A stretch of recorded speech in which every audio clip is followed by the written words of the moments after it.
الكيس مالتنا 35-year-old female presented with hematuria flank pain. نعم. flank pain وهيماتوريا. تمام. هذا يعتبروا young, middle, elderly، شنو هذا؟ الإيج؟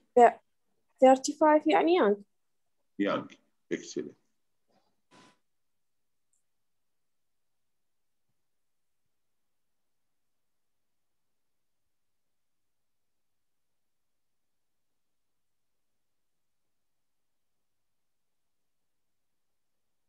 هذا النيتف إذا أكو كونتراست. إيه دكتورة.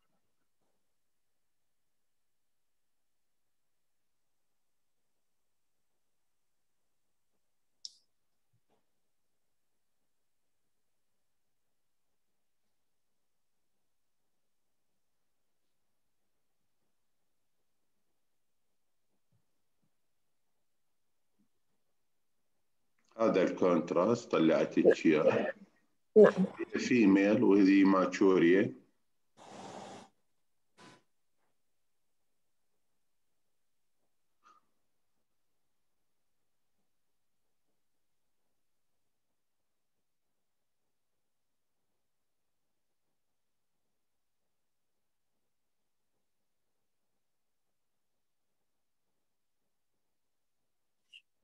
يمكن ده يحمل أستاذ العفو، ما أعرف أنا ما يمشي يمي ده يحب.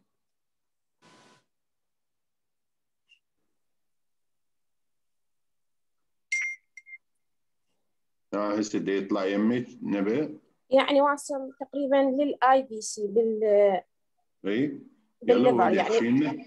اوكي تمام، يعني منتظر انه يوصل لليفل مال يعني البلفس. اوكي، يعني هسه احنا عندنا نيتيف كونتراست سي تي سكان اوف ذا ابدومين. تقريبا احنا هسه بالكورتيكوميدولاري فيس او كورتيكوميدولاري فيس. obviously اكو يعني heterogeneously enhancing lesion, large lesion occupying and distorting the right kidney. ايه صحيح. تقريبا انه هي الرينال موست لايكلي اذا نركز على الليفل مال الرايت كدني دكتوره بلا زحمه. اي دكتور. تقريبا يعني occupy the mid and lower portion of right renal sinus. بل. و extending اكو بها exophatic face exophatic part يعني يعني obstructing lower cortex of the right lower pole.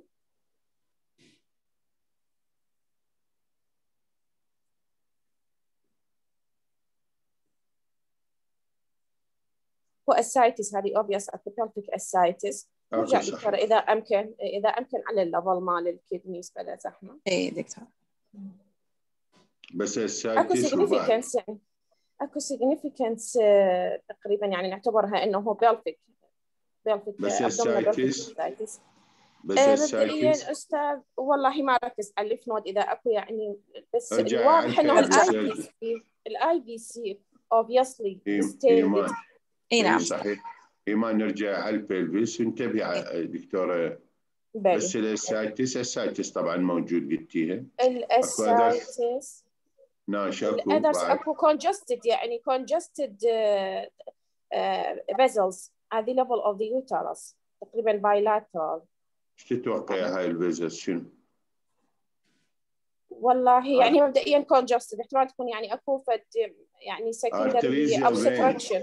لا فين هي هذا، لا فينز يعني اذا فاريسز يوتراين فاريسز اللي هي secondary to هي استاذ انا اذا اشوفها بايلاترال يعني يعني موست لايكلي هي بهالكيس هذا احتمال تكون يعني secondary to obstruction، لانه احنا مثل ما شفنا انه الاي في سي distantly significant distended followed by falling defect. يعني تتوقعين اكو غير شيء؟ لا هو secondary to IVC او obstruction صحيح؟ صحيح. يعني بهاي الكيس يعني secondary عادة idiopathic، لكن اكيد لي IVC obstruction. In conclusion والله يعني هي شكلها احنا اي ماس بالرينال هي RCC until proved otherwise with secondary IVC in patient. اكسلنت. زين. فانت خليتي RCC ديفرنشيال. ممكن احط الليمفوما، لكن عادة الليمفوما تجي وياها يعني بالكي ليمف نود. عادة لحد الان انا ما شفت ليمف نود. بس انا ايش قد نشوف رينال ليمفوما. انا صار لي 35 سنه راديولوجيست ما شايف ولا واحده. ما ادري اندر دايجنوسيس، ما ادري هذه. والله يعني البرايمري ليمفوما از فيري رير اعتقد بالرينال، وحتى برايمري كلش قليل استاذ. يعني اذا كل شيء تجي سكندري هي، وبكل الاحوال هي كلش قليل نشوفها، يعني ما شايفين، لكن تذكرها يعني. إذا ناخذ نبأ الإيمج on your right side. شنو أستاذ؟ إذا ناخذ نباوع على الإيمج on your right side. On your right side. بلي. هذا الكونتراست CT. أوكي الكونتراست. انتبه على السؤال. الكونتراست CT هذا مطلع لنا فينومينا. الكونتراست CT فينومينا. استاذ هذه الانهانسمنت مال الليفر فليبي فلوب. شنو صحيح لها؟ secondary IVC obstruction. شنو صحيح لها هاي؟ فليبي فلوب. يعني تصير بالبادجياري سيندروم سكندري، يعني تو هاي ليفل IVC obstruction. ياخذ بالبدايه استاذ السنترال وبعدين البريفري. عاده هنا البريفري كونجستد راح يكون، فما راح ياخذ ايرلي، ياخذ بالليت. فمعناه الاوبستراكشن حتى واصل الى ليفل above the level of hepatic veins. شو يصحوا له هذا الباترن فلوب. اكسلنت. شكرا جزيلا دكتوره نبأ، عاشت ايدك. نروح على دكتوره نور عادل ويانا.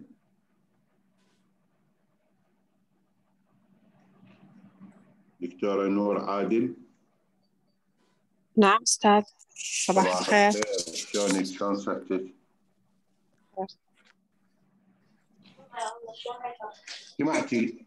سمعتي الدسكشن حول ديسك؟ اي نعم استاذ. شو تحبين تسوي للبيشنت؟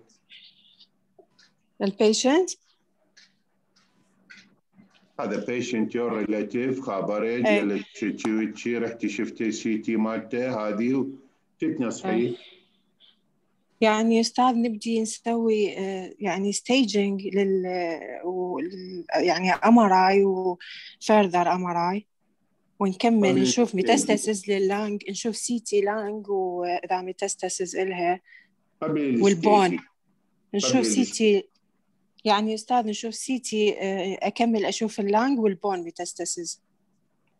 اوكي اني accept your opinion، بس قبل ما نسوي نشوف اللانج والستيجنج والهذه.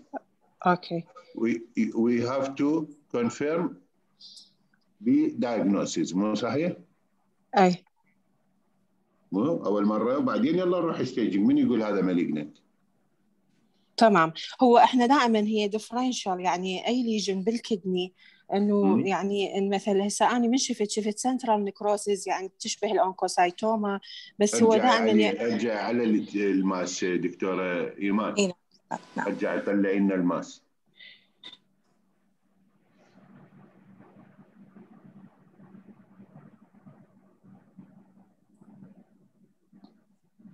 اوكي لهنا. اي اذا الليجن دكتوره نور. اي نعم استاذ. اي الليجن هذا ايفيدلي انهانسينج نون انهانسينج شنو؟ صاير به هو هي عادة RCC يعني تاخذ مرات يعني الانهانسينج مالتها يصير نوت ايفيد يعني، وبالليت تصير ايفيد. فهسه يعني هي هذه تعتبر مو ايفيد انهانسمنت. زين. حتى مرات ينتظرون ليت يعني النفرو حتى يشوفون ديستراكشن. بس اكو احس سنترال بس اكو نكروسز لو هذا بقايا من البلفيك، لان هنا هي ديستراكتد الكولكتنج. فانت قلتي ممكن ديفرنت اونكوسايتوما. اي انا مش شفتها اول مره هيك اجت ببالي، ما اعرف لين لارج. زين اونكوسايتوما تروح للاي في سي؟ لا طبعا هي هذه اجريسيفيتي مالتها الاي في سي انفولفمنت والليفر ميتاستاسيس واحد راسا. هي افري يعني اكزوفيتيك ليجن بالرينال هو ار سي سي انتل بروف اذروايز، حتى لو اي ام ال، حتى لو كل الفيتشرز يعني ينتظرون هيستولوجيكال. اهم شيء هو هذا الفيصل بيها. زين هذا الهايبودنس هذا تعتبري cystic degeneration on the contrast study on your right hand side الإيمج. هذا الهايبودنس اريا اشر الهايبودنس اني السنتر هي نفسها، لا اشوفها مثلها بالنيتف كانه بقايا البلفيك رينال بلفيك. اي ايش قد الدنسيتي مالتها ايمان قستوها هاي؟ اي استاذ احنا انا عمليات نكروسيس عبالي في الاربعينات كانت تطلع الماس واخذت بالكونتراست صارت فوق ال60. لا على هذا الهايبودنس اريا اللي هاي الهايبودنس لا عمي هاي ما قسناها.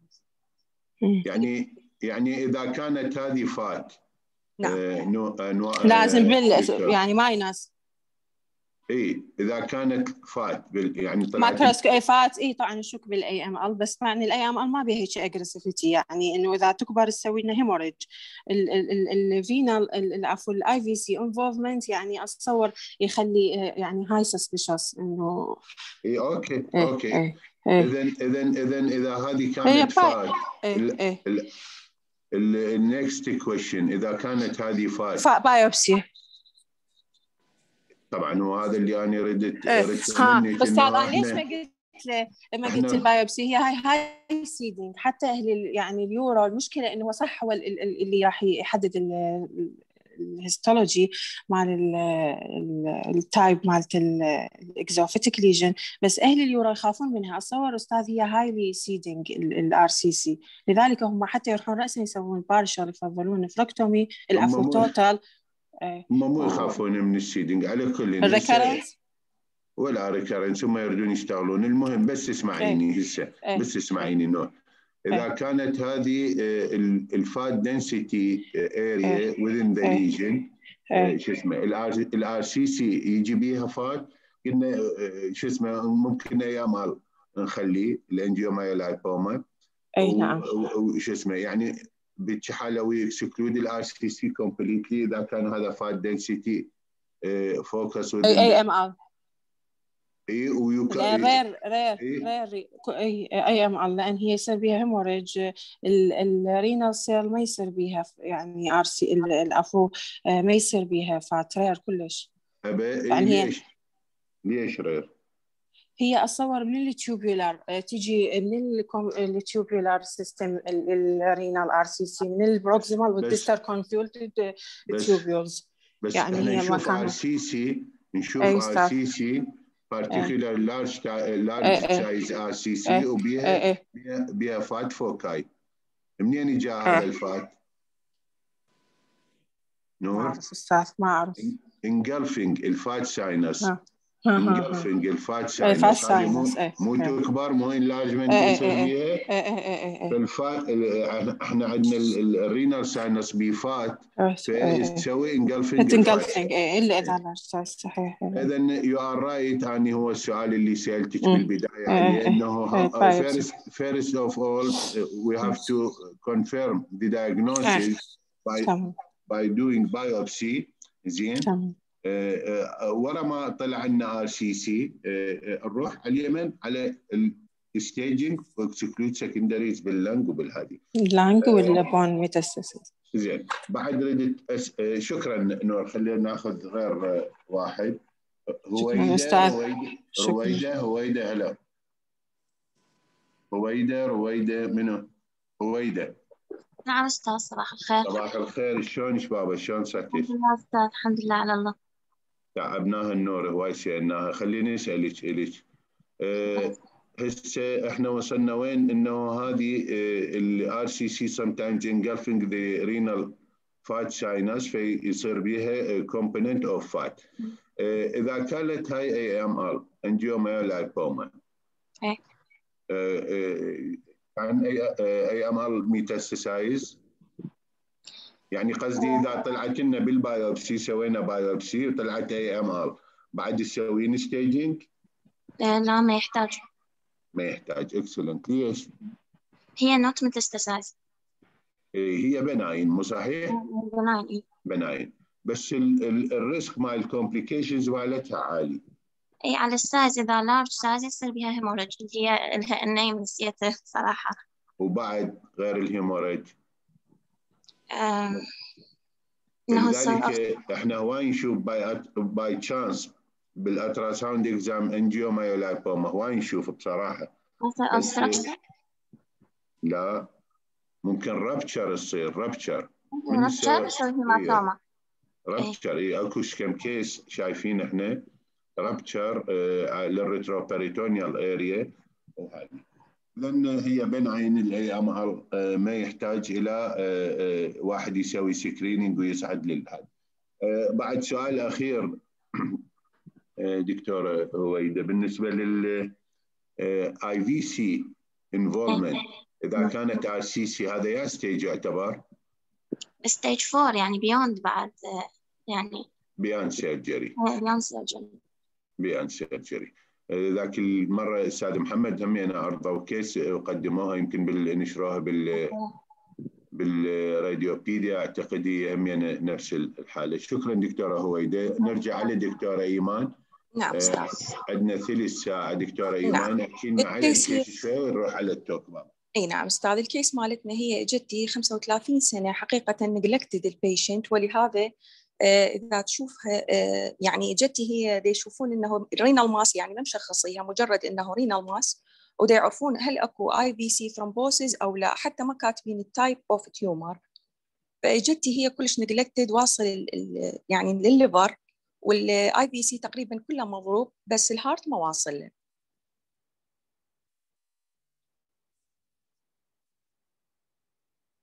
بس نرجع على التوك عمي.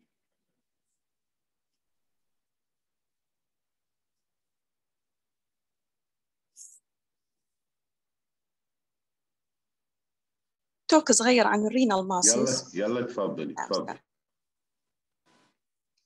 Most renal masses are incidental finding. Many of these masses are renal cell carcinoma. The goal of imaging is to differentiate this renal cell carcinoma from benign disease, although in many cases it may be not possible. There are certain imaging findings which are in favor of benign or low-grade malignancy.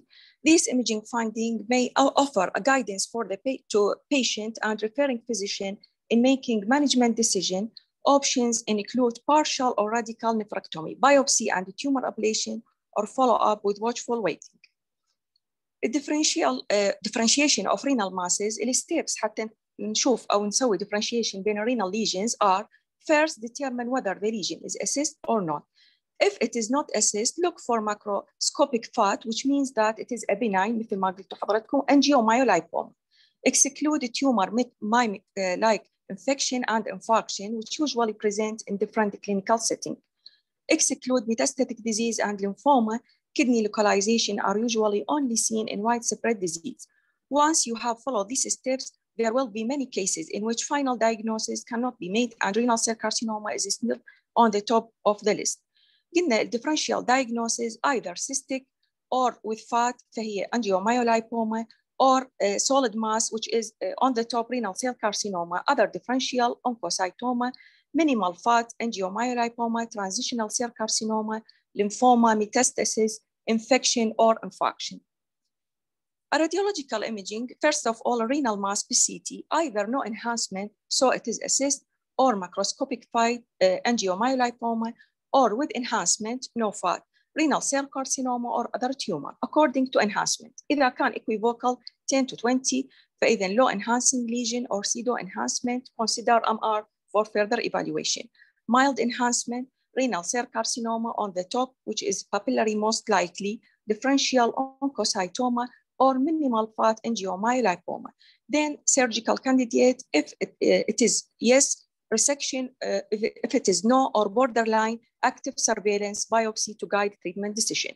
4, vivid enhancement, renal cell carcinoma, which is a clear cell type most common likely. Differential either راح يكون oncocytoma or minimal fat angiomyolipoma.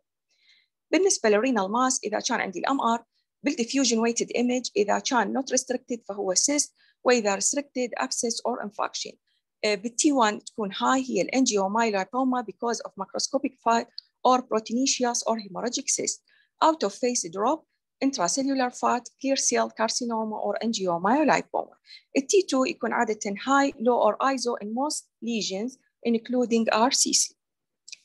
بالنسبة للليجنز either ball type lesion or bean type lesion. بالنسبة للبول type lesion يكون renal cell carcinoma, angiomyolipoma, oncocytoma, metastasis lymphoma.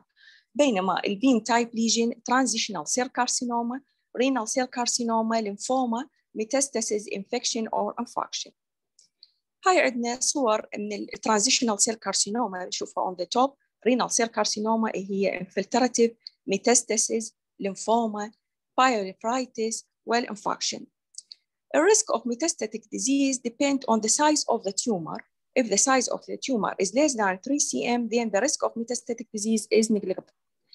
البول قلنا الإكسبنسايل اللي هي تكون either renal cell carcinoma, angiomyolipoma, oncocytoma, lymphoma, metastasis. بالنسبة للrenal cell carcinoma, which is on the top of differential diagnosis of both, a renal cell carcinoma تكون typical ball type lesion. 50% are incidental finding on imaging study performed for non-urinary tract symptom. Renal cell carcinoma associated with hereditary symptom such as von Hippel-Lindau or tuberous sclerosis هم most common. The most common subtype of renal cell carcinoma هو clear cell carcinoma followed by papillary and chromophobe renal cell carcinoma. Multilocular cystic يكون uncommon, والrenal medullary carcinoma also very uncommon occur almost exclusively in patients with sickle cell trait. The clear cell carcinoma تكون most common subtype وعادة 70% of all renal cell carcinoma, وهاي tumor arise from renal cortex and are often expansive. It is hypervascular lesion هو هذا المهم, frequently heterogeneous due to necrosis, hemorrhage, cystic component or calcification. In a mass with both calcification and fat, consider possibility of renal cell carcinoma. الكلير. هاي عندنا type clear cell carcinoma. الtypical feature بالنسبة للclear cell carcinoma strong enhancement بالcorticomedullary face. بالنسبة للpapillary renal cell carcinoma تكون account 10 إلى 15% من all renal cell carcinoma وتكون homogeneous وhypovascular وtherefore تشبه الcyst. In contrast to clear cell carcinoma enhancement يكون very subtle وقد يوصل 10 to 20% difference between unenhanced and enhanced image. A larger papillary cell carcinoma can be more heterogeneous due to necrosis, hemorrhage, or calcification. On MR, they are frequently iso to hypo T1, hypo on T2 weighted image. هذا هو البابيلر. بالنسبة للكروموفوب اللي يكون أقل واحد 5% of renal cell carcinoma, it is a solid, sharply demarcated, sometimes slightly lobulated lesion. Have central scar or spoke wheel pattern of contrast enhancement. يكون هذا أكثر واحد similar للoncocytoma. It is not possible to differentiate chromophobe renal cell carcinoma from oncocytoma on imaging. Even histology أيضا يكون يعني أكو shared similar characteristic والenhancement of chromophobe renal cell carcinoma homogeneous ولess intense than clear cell carcinoma. هذا هي الكروموفوب. يشبه الأونكوسايتوم. الكلينيكال بريزنتيشن يجيني البيشنت عادة ماكروسكوبيك هيماتوريا 60%، فلانك بين 40، بالبابل فلانك ماس 30 to 40. هذا التريد كان معتمد سابقا، حاليا انه اغلب البيشنت يجوني هم يعني اسيمبتوماتيك وانسيدنتالي ممكن ان نكتشف رينال سيل كارسينوما. الالترا ساوند عادة يكون يعني frequently requested to assess renal tract, so it is not as sensitive or specific as CT or MR. But it's a struggle to accurate the local staging of the disease. Renal cell carcinoma has a wide varying sonographic appearance, either solid, partially cystic, maybe hyper, iso, or hypoechoic to the surrounding renal parenchyma. هذا هو الالتراساوند. variable قد يكون solid or cystic. ممكن أن يكون iso أو hypo أو hyperechoic. هذا أيضاً الرينال سيل كارسينوما بالالتراساوند بالكلر دوبلر presence of vascularity وبالبulse دوبلر arterial wave. بالنسبة للستيجينج either stage 1 اللي هو التيومر يكون limited to the kidney أقل من 7 cm or stage 2 اللي يكون أكثر أيضا limited to the kidney بس above for 7 cm، و stage 3 اللي يكون بالبري نفرك tissue but not beyond gyrotophagia or tumor thrombus in vein. بالنسبة للstage 4 هو يكون involve ipsilateral adrenal gland or gyrotophagia أو يروح للother organs. هذا هو الستيجينج. الستيج 1 يكون confined للكدني وأقل من 7، الستيج 2 أكثر من 7، الستيج 3 رايح للرينال فين، والستيج 4 هو صاعد للأذر أوبشن. بالنسبة هنا عندنا ميتاستاسيس، lymph node metastasis والgrowth through pre-renal fascia. هنا الكورونال image show tumor thrombus extending through IVC above the diaphragm.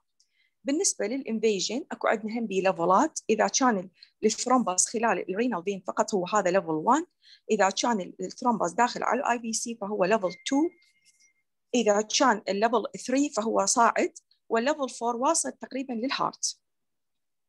هنا عندنا الإيمج show patient with metastasis واصل للبنكرياس. الديفرنشيال diagnosis هو wide أو broad differential diagnosis. أهمه هو الرينال tumors اللي هي renal adenomas should be considered small و early renal carcinoma. الرينال oncocytoma اللي ذكرناها قبل شوية اللي تكون هي أكثر شيء للكروموفوب تايب، والرينال metastasis ليمفوما، وأيضا السيدو تيومر اللي هي hypertrophied column of Burton والadrenal tumor. هذا عندنا الأونكوسايتوما of the left kidney. هذا عندنا الانجيومايولايبوما، الترانزيشنال سيل كارسينوما، الليمفوما اللي تكون هنا رينال وبون انفولفمنت موجود وياها. هنا عندنا رينال ابسس اللي يكون ثيك irregular wall، الانفلتريشن ايضا ممكن يعني يصير بالبري رينال فات. هنا عندنا انفاركشن، وهذا عندنا الدرومدري هامب اللي يكون يشبه بالضبط الماس. التريتمنت عاده either a surgical remover اذا كان عندنا early disease والستيج مالته 1 او 2، واذا كان عندنا البيشنت يعني واصل مرحله radiation therapy هو important method حتى يكون عندنا for palliation of patient with metastatic renal cell carcinoma. هذه الريفرنسز. Thank you very much.